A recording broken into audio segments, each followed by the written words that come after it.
예레미야가 5장 하나님 말씀 함께 나누겠습니다.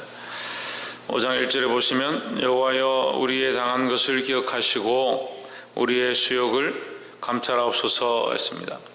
자, 이 말씀을 또한 예레미야가 5장에서 예레미야를 계속하면서 예레미야는 하나님께서 이스라엘의 징벌하심에 대하여 슬퍼하고 그것을 다시 회복할 것을 계속 기도하고 있습니다. 특별히 5장에서 보면 이 주객과 방향들에 대해서 조금 헷갈릴 수 있습니다. 여호와여 우리의 당한 것을 기억하시고, 근데 사실 우리가 당한 것, 우리의 수욕, 당한 것과 수욕은 이스라엘이 범죄한 것 때문에 누구에게 맞느냐? 하나님께 맞습니다. 그죠? 당한 것과 수욕은 하나님이 이스라엘 백성에게 주신 겁니다. 이게 어떻게 보면 조금 우리 인간적인 입장에서는 우습죠. 하나님이 우리를 치셨는데 우리가 누구에게 다시 구하냐? 하나님께 다시 구하는 겁니다. 그럼 때리는 사람에게 그만 때려달라, 나를 좀 도와달라, 이렇게 하는 겁니다. 근데 우리가 죄인이고 죄 때문에 하나님께 맞는다는 것을 기억한다면 누구에게 돌아가야 되냐? 하나님께 돌아가야 되는 거죠. 근데 세상의 원리는요, 때리는 사람한테 돌아가지 않습니다. 우리를 공격하는 자들을 피해서 다른 곳으로 가죠. 공격하는 자들을 사랑하고 공격하는 자에게 우리를 용서해달라고, 우리를 사랑해달라고, 우리를 더 이뻐해달라고 하지 않습니다. 근데 우리는 하나님 앞에 서 있습니다. 우리가 고난을 당하고 어려움이 닥칠수록 우리는 누구에게 가야 되냐? 하나님께로 돌아가야 됩니다. 이게 우리 신앙의 원리고 하나님께서 우리를 바로 세우시는 원리다라는 겁니다.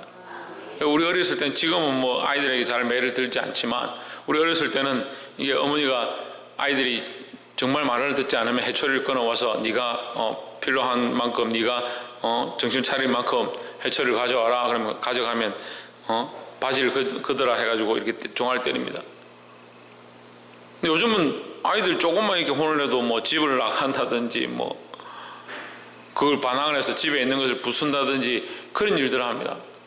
근데 옛날에는 이 부모님이 때리면 부모님께 엎드려가지고 용서해달라 하고 좀 이렇게 눈치가 있는 아이들은 막 부모님에게 끌어안고 참 한 번만 봐주십시오, 한 번 살려주십시오 이렇게 하고.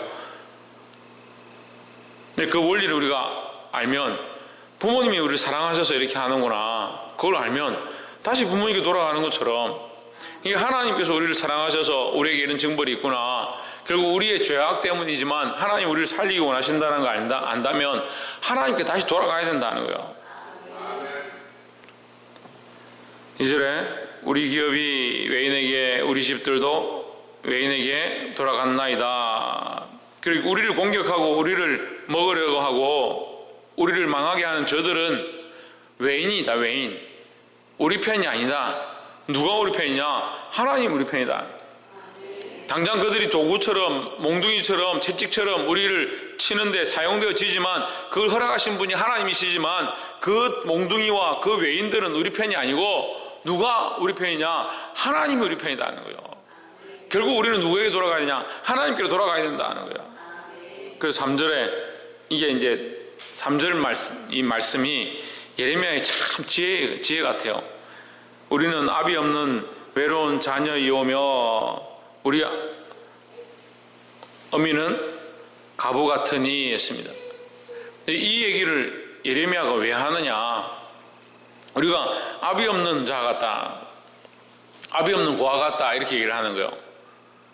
그걸 부모를 앞에 두고 내가 고아 같습니다 이렇게 하면 부모 마음이 얼마나 아플 것 같아요. 그러니까 하나님 앞에 기도할 때 하나님 우리 편이십니다, 하나님 우리 주인이십니다. 근데 내가 지금 고아 같습니다, 내가 왜 이렇게 맞습니까? 왜 이렇게 고난을 당합니까? 이렇게 하면 하나님 아시는 거죠. 그래, 이 마음이, 예레미야 이 기도에 하는 이 마음이 이 우리의 기도의 방향의 지혜를 가르치는 겁니다. 하나님 우리 편이시니까, 하나님 우리 아버지시니까 하나님 우리를 도우셔야 합니다. 우리가 고아처럼 버려두지 마옵소서, 우리를 가부처럼 버려두지 마시옵소서, 이렇게 기도하는 거예요. 왜 그렇게 기도할 수 있습니까? 하나님이 실존적으로 실제적으로 살아계시고 그 하나님이 우리 편이라는 사실을 믿음으로 고백하는 겁니다. 하나님 우리 편이심을 잊지 않기를 주의 이름으로 축복합니다. 두 번째는 7절에 우리 열조는 범죄하고 엎어졌고 우리는 그 죄악을 담당하였나이다. 8절에 종들이 우리를 관할하며 그 손에서 건져낼 자가 없나이다 했습니다. 누가 우리를 관할하느냐? 종들이 우리를 관할한다. 종들이 우리를 다스린다. 하나님 종들이 우리를 다스립니다. 우리가 종이 아니라 우리가 아들이지 않습니까? 우리가 아들의 권세로 이 일을 해야 되는데 왜 우리가 종이 되었습니까? 우리는 하나님 자녀의 권세를 회복해야 된다는 겁니다. 자꾸 종의 권세를 회복하면 안 됩니다. 근데 우리가 종인 줄 모르는 거예요. 지금 종이 되어 버린 줄을 모르는 거예요. 돈의 종이 되고요, 재물의 종이 되고요, 세상의 정욕의 종이 되고요, 세상에 절개하던 것들의 종이 되어 간다는 사실을 잊어버렸습니다. 우리는 하나님의 자녀입니다. 하나님의 자녀고 하나님 우리 편이시니까 하나님 우리가 뭘 하길 원하냐? 이 권세를 회복하기 원하는 거예요. 하나님께서 우리의 권세를 뺏어가신 것도 아니고 하나님 우리 편이 아니신 것도 아니고, 그런데 우리는 세상에 보이는 것들과 내 눈앞에 있는 것 앞에 무릎을 꿇고 그것들을 자꾸 인정하니까 하나님 자녀된 권세, 하나님의 장자권과 하나님 나라의 권세와 이 땅에서 누려야 될 수많은 권세들을 잊어버렸다. 왜 잊어버리냐? 세상의 권세 앞에 굴복하고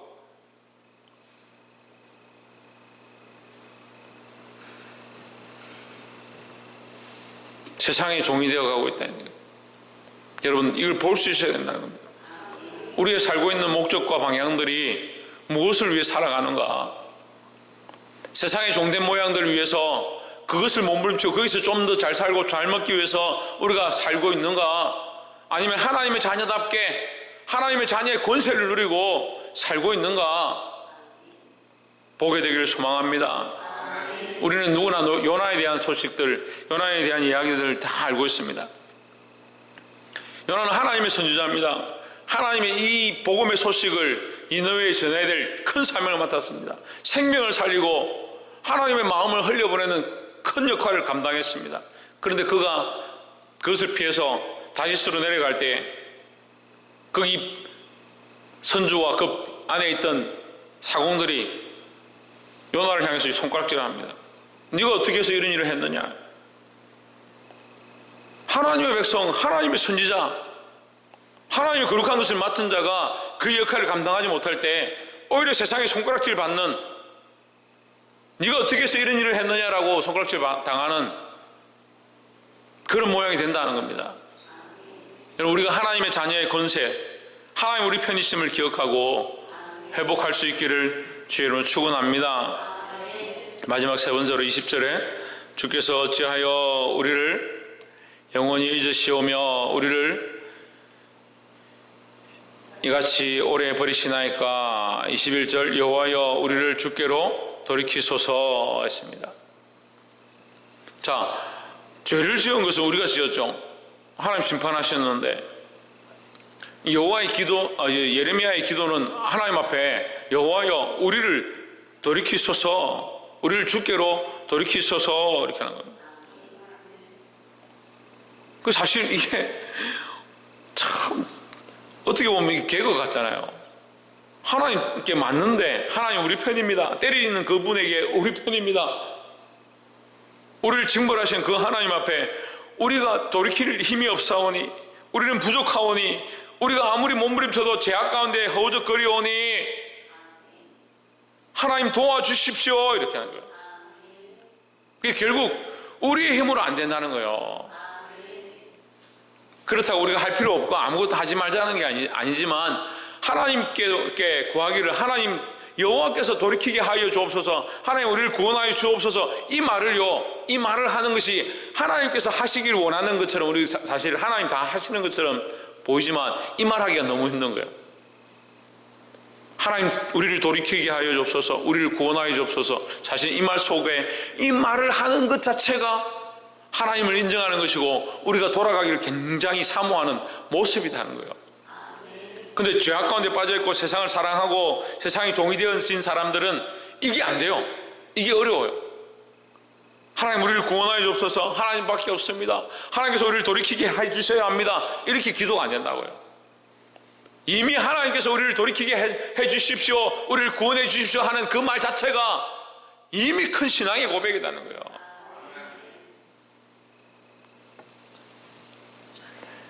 말씀을 맺겠습니다. 21절에 여호와여 우리를 주께로 돌이키소서. 그리하시면 우리가 주께로 돌아가겠사오니. 우리가 주께 돌아갈 수 있는 방법은 뭐냐? 하나님께서 우리를 돌이키게 하시는 것이다 하는 거예요. 하나님의 은혜와 하나님의 긍휼로 하나님께로 돌아갈 수 있다는 사실을 늘 기억해야 합니다. 우리의 방법과 우리의 힘으로 하는 것이 아니다 하는 거예요. 사랑하는 성도 여러분, 하나님 우리 편이십니다. 우리가 하나님께로 돌아가면 되고 하나님을 찾으면 되는데, 이것을 하기 위해서 하나님의 도우심이 절실히 필요하다는 거예요. 하나님의 도우심을 구하고 하나님께서 할 수 있다는 것을 인정하는 것이 하나님 역사의 시작이다 하는 겁니다. 돌이키는 모습의 시작이고 하나님 은혜의 시작이다 라는 겁니다. 특별히 우리가 하나님 자녀된 권세를 회복할 수 있기를 소망합니다. 하나님께서 우리에게 주신 것은 종의 권세가 아니라 하나님 자녀의 권세다.